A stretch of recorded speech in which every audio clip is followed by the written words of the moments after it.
Good afternoon and welcome to Match Day. I'm Vince and we have Ian and our special guest today, and I'm going to try to do the best I can, is Ameen Zada. And Ameen is from Iran, and we'd like to thank all those that are watching today. Ameen, yesterday, last minute, we asked him to come on and in place of Don Rawson, who was supposed to come on today, but we moved him to next Tuesday. But Ameen, thank you so much for coming on and just taking the time, right, of your busy day and busy life to come on and share 15 to 20 minutes with us. So thank you very much, Ameen. Uh-oh. Oh, no. So Ameen will drop out and drop back in. Yeah, so Ameen, just close out of your browser and then click on that link I sent you and then try and come back in again.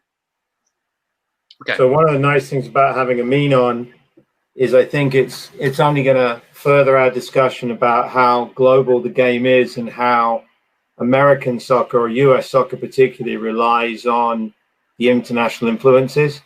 So hopefully our Iranian friend is back in here and he can tell us about his story.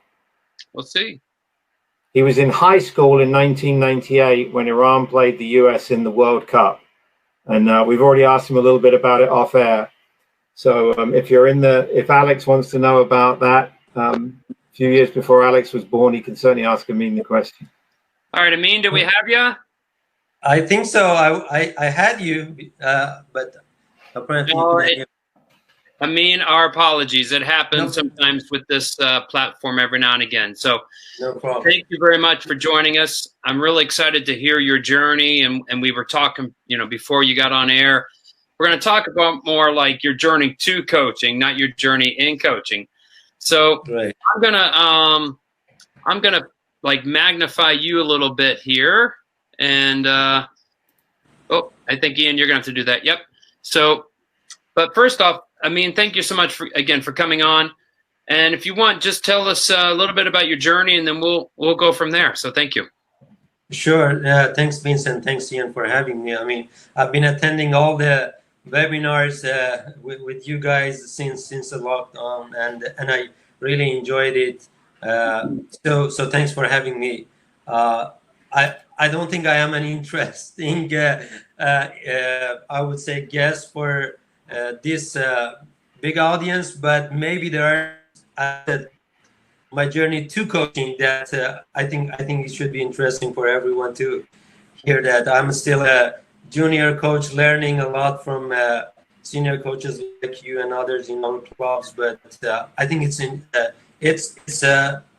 interesting to hear how people with different backgrounds get to coaching these days. And my journey is one of them. So I can start with 20 years ago, 30 years ago, as a kid, I started playing back in Iran, and it used to be different than these days that you pay for playing. We used to have tryouts, and if you are selected, you get compensation, and you play for clubs, semi-pro or amateur, whatever you want to call it. But it was a league in the city, in the province, and I played U17, U20, and U23, the standard FIFA ages. And the first time that I played U17, I was actually 14 years old, and the youngest one. And I think that meant a lot to me to compete with bigger people. Anyways, high school and then college. But when I got to master's, I studied computer engineering, and I was playing for the university team at that age. Unfortunately, I started having some back pains that for 12 years, doctors didn't really know what's the cause, and I didn't have a good diagnostic. So I couldn't play. I got to the point that I couldn't even run, honestly.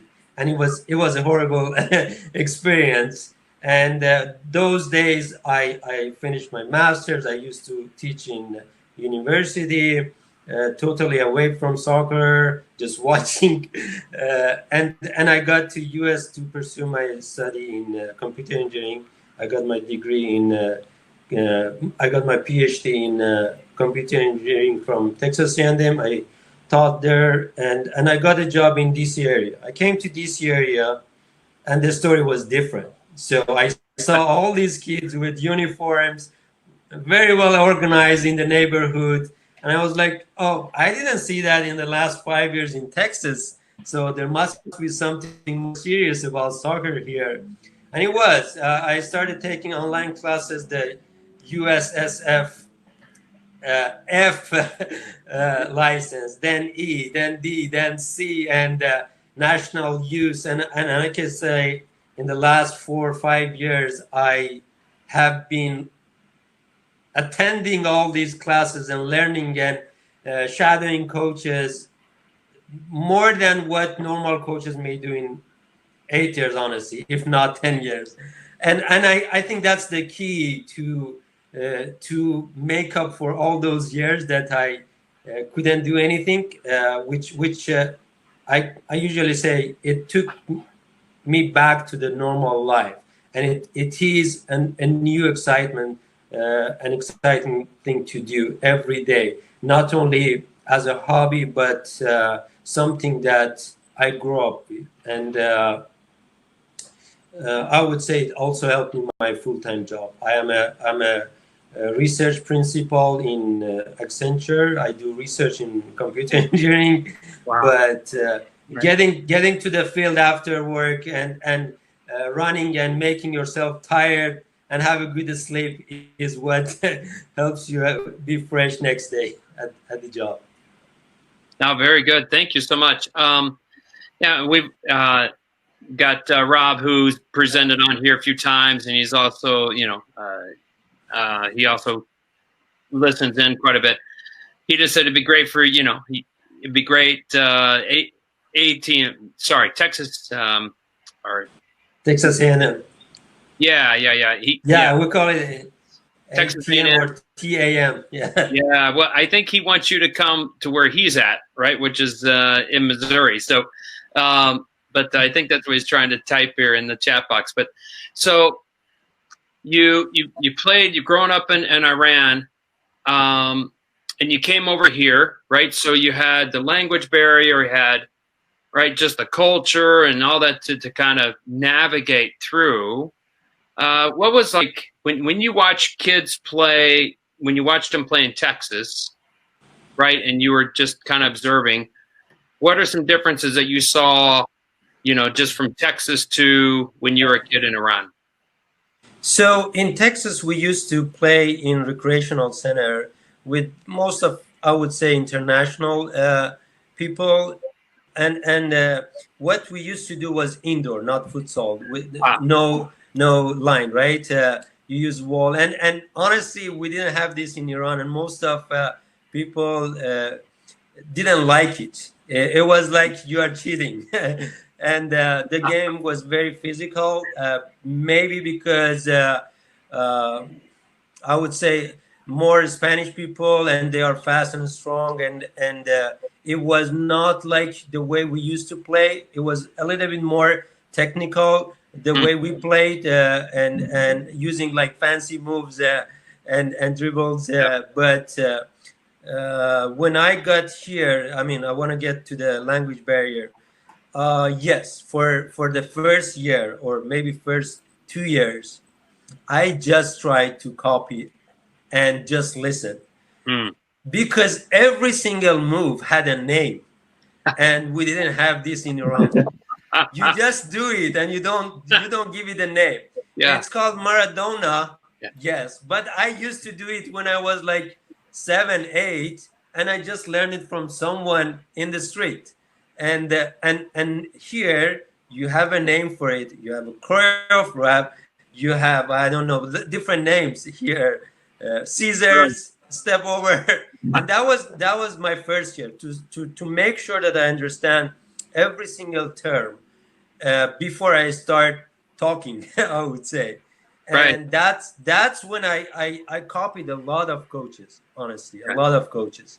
I used to attend, if I was assistant coach for one team, I would attend 2-3 different teams and just shadow coaches.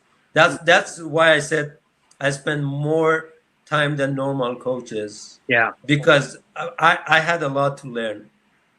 Sure. No, thank you. Yeah, I mean, we had, I don't know if you remember, but quite a while back, we had a presentation on how to work with children who are just learning English, right? But here, now you're the coach, right? And here you got all these kids that speak English. So I can only imagine the challenge that you faced. Not only that, but you're holding down a job, right? You're married, you're right, and all that. And my goodness, I mean, your English is wonderful. So I couldn't Thank you. even imagine Thank you. going over to Iran and speaking Farsi or, and all that. But thank you all very much. Coach Barker, I'll turn it over to you. But I've got quite a few other things I want to ask him maybe at the end. So go ahead. Yeah. So, I mean, I know we've got young Alex on the show. And he might be really interested about Asian soccer because Iran is an Asian soccer nation. So I was just on Wikipedia here. And interestingly, out of Asia, South Korea is the most successful country in terms of going to World Cups. Yes. And then after that, Japan, which kind of makes sense. And they, of course, both hosted in 2002. Then you see Australia, which is kind of interesting because they used to be in Oceania with New Zealand and Tahiti. But then after that, the next most successful countries are Saudi Arabia and Iran, which actually surprises me a little bit that your country's been so successful in the Asia Cup and then qualifying for World Cups.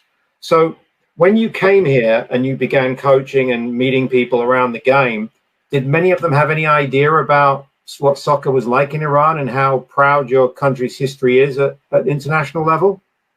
Okay, I'm glad you asked this because there's something very interesting, which is I was thinking about that. I was like, hopefully I can remember to mention that.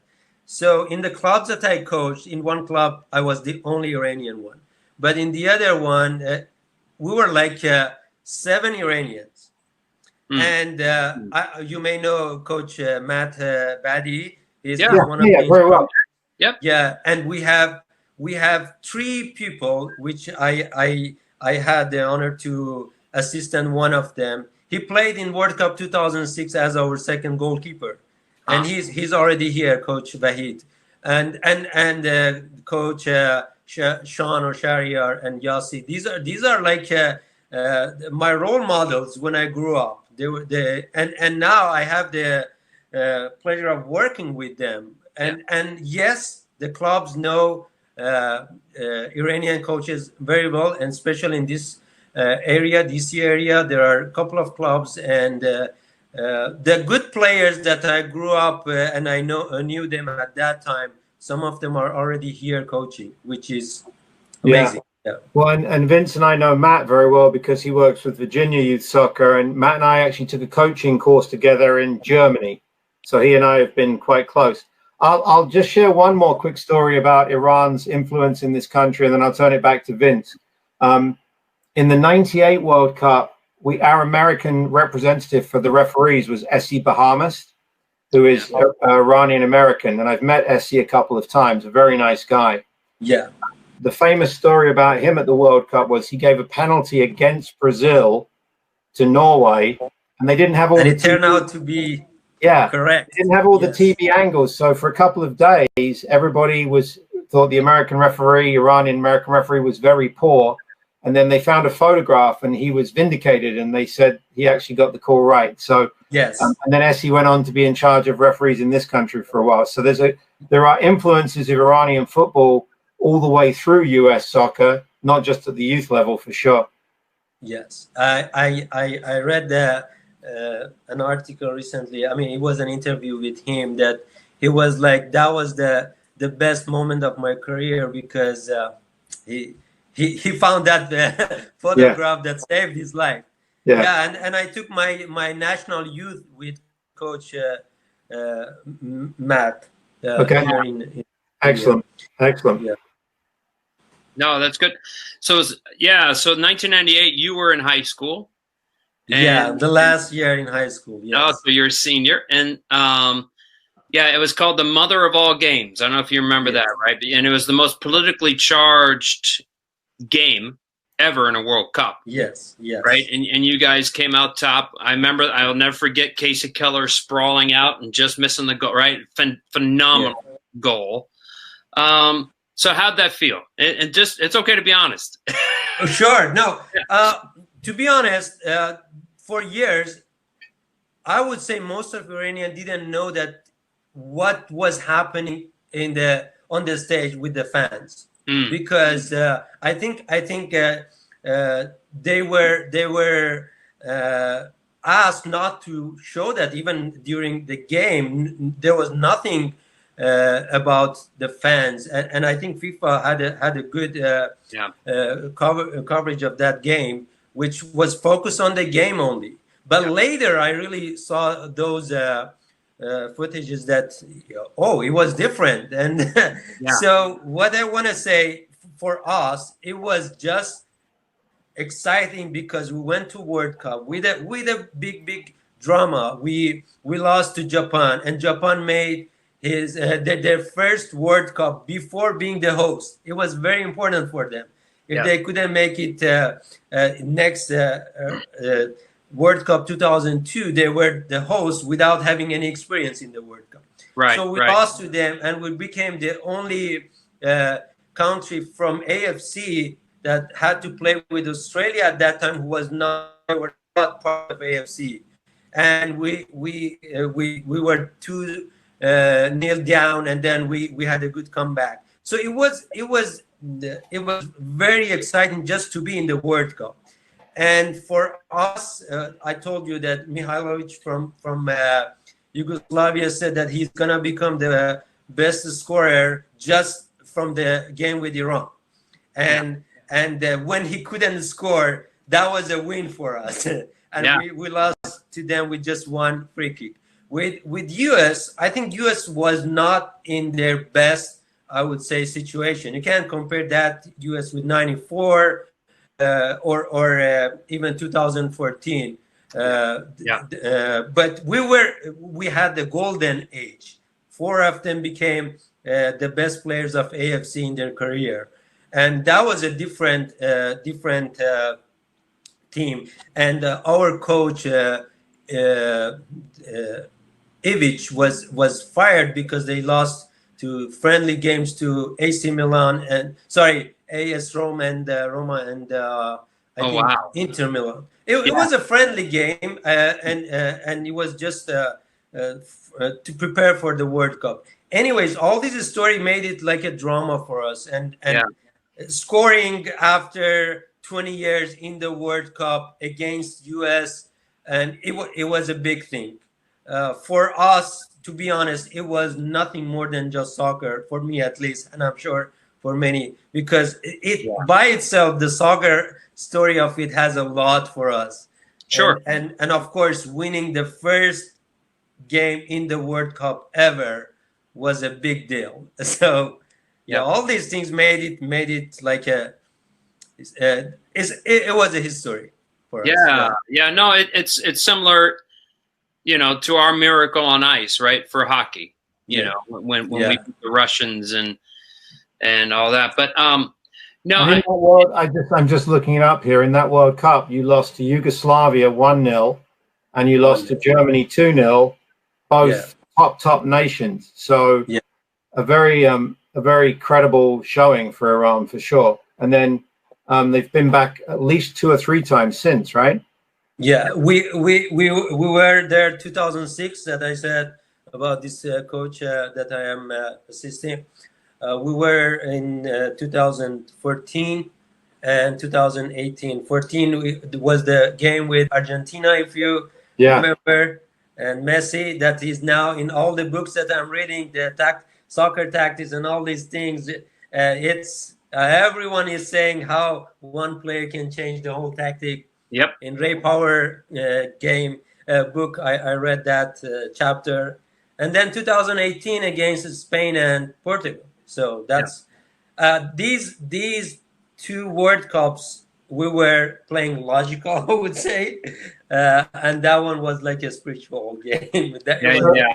I have one quick question, I mean, and then I'll let Vince wrap.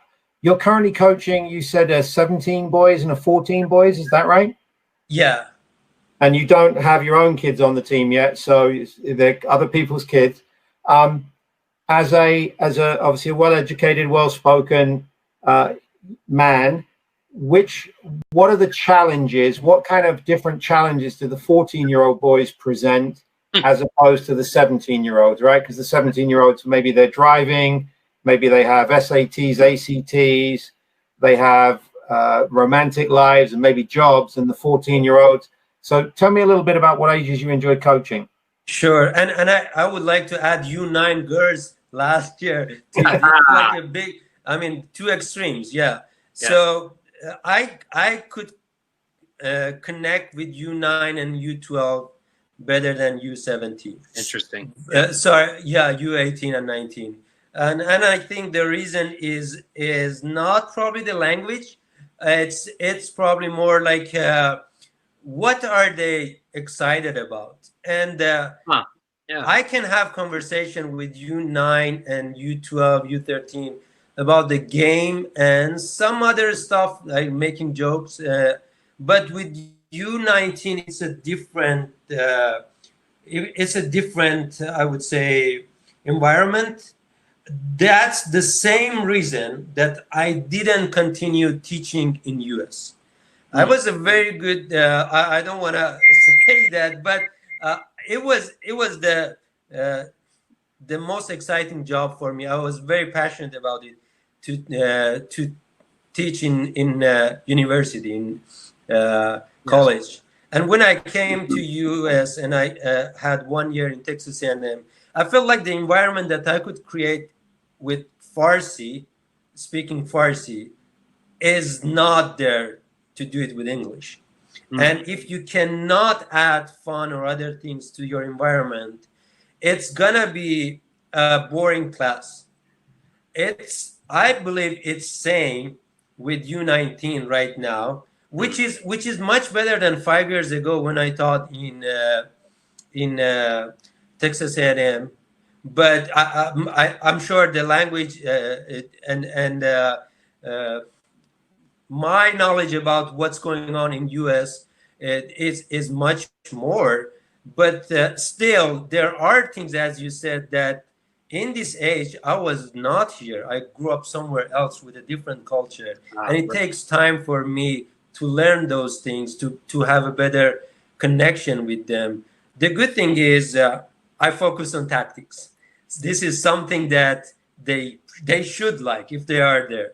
And that's when I can make connections. And for that, I spend more time in reading books and taking classes to make sure that I have something new. I'm not copying what they have learned from U9. Right. Thank you. Appreciate it. No, that's great. And so in this time, right, in COVID, I mean, are you staying connected with your kids, with your teams? Are you? Yeah, so we actually went back to field since 3 weeks, 4 weeks ago, during the time that it was completely off and we could not go to the field. We had Zoom meetings, having more like cover type of sessions with them and making them active and excited about the game. And we actually did a game analysis with U12 team, and they liked it. They were passionate about it, to look at the screen and mark up the spots on the field and talk about it. I found it very interesting. I didn't expect them, and that was with the Spanish club. Well, thank you. No, thank you. Yeah, with Villarreal, correct? Yes. Yeah, very good. So thank you. Yeah, no, I was just curious, how you got along right in Washington, D.C., during all this. Because, I know how in Indiana where, our challenges are different from yours and, in California and all that. But no, first off, you've gone you've given us more time than we've asked you to do. So thank you. Thanks. Your story is fascinating. I could talk to you more. I mean, I first got introduced to Iran as a country through the New York Cosmos, because they used to have a player by the name of Eskandarian. And yes, Andrenik. Yes, Eskandarian, and he was our best player in '78 World Cup. 78 World Cup, yeah, and then I think Raj, was it Donifard? Arash Donifard, yes. Yeah, yes. Donifard. That was close. Well, the good thing is these players played for my favorite team, Istiklal in Iran. Okay. And yeah, because I think he was the first. Because I thought he played for was it the Earthquakes, or he played for some team, I thought, in the NASL too. I can't remember, but anyway, I remember those two, and I'm like, oh, I'm too young for that. Sorry. No, it's all right. Thank you very little. No, we're good. But no, thank you so much. This has been really insightful, and I appreciate you coming on and sharing your journey and everything, and appreciate you even watching us, daily. But and thank you. And if we can be of any help to you, please let us know. But go ahead, Coach Barker, wrap it up, and then thank you again. I mean, so much. Thank you so much. Thanks for having me. Thank you, Amin. So we have a day off tomorrow, Vince, you and I, but we come back on Thursday with Coach Mike Freitag from Colorado. Oh, okay, so Mike Freitag is the part of the state director technical group for Colorado. So they have their return to play issues. And Mike was the head coach of Indiana University. He succeeded Jerry, right? Vince, is that correct? Yeah, that is so correct. Mike was the longtime assistant to Coach Yeagley, and then succeeded Coach Yeagley, and then right after that is now the new Coach Yeagley, Todd. So Mike has got great college experience. He's an instructor, national youth license. So please, our loyal friends, come and listen to Mike, and please feel free to invite other people. This recording will go up online later on this afternoon. So if you've got parents and coaches and players that would be interested in how multicultural our sport is and the influences of English people and Iranian people, Amin's story, I think, is very interesting, but it's not uncommon. There's lots of stories like this in America, and you've got a PhD who as much as he likes earning money, will coach soccer, which doesn't pay as much money, I'm sure. So, Amin, thank you so much. Thank you so much. Thanks. Bye, guys. Everybody have a great day. Stay safe.